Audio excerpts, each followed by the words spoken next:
దేవుని బిడ్డలారా, ఈవేళ చాలామంది క్రైస్తవులు కానీ దేవుని పిల్లలు కానీ మన పిల్లలు కానీ చేస్తాం అంటారా, చేయట్లేదు.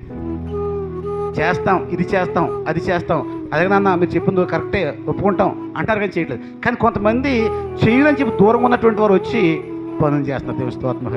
అందుకే ప్రభు అంటాడు, మొదటి వారు కడపవారు అయిపోతున్నారు, కడపడి వారు మొదటి. కనుక దేవుని బిడ్డలారా, మనం కడపడి వారు అవ్వకూడదండి.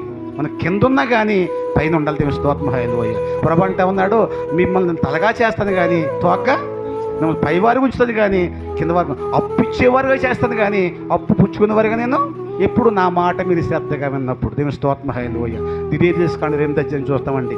ఎవరైతే నా మాట శ్రద్ధగా ఉంటారో, ఎవరైతే నా ఎందుకు భయభక్తులుగా ఉంటారో వారు లోపలికి వస్తే దీవించబడతారు, వెలపలికి వెళ్తే దీవించబడతారు. వారికి గంప దీవించబడుతుంది, పిండి పీసి తొట్టు దీవించబడుతుంది, నీ గర్భఫలము ఈ దీవెనలన్నీ కావాలంటే దేవుని మాట మనము శ్రద్ధగా. దేవుని స్తోత్రం. కొంతగా శ్రద్ధగా వినేటువంటి భక్తులు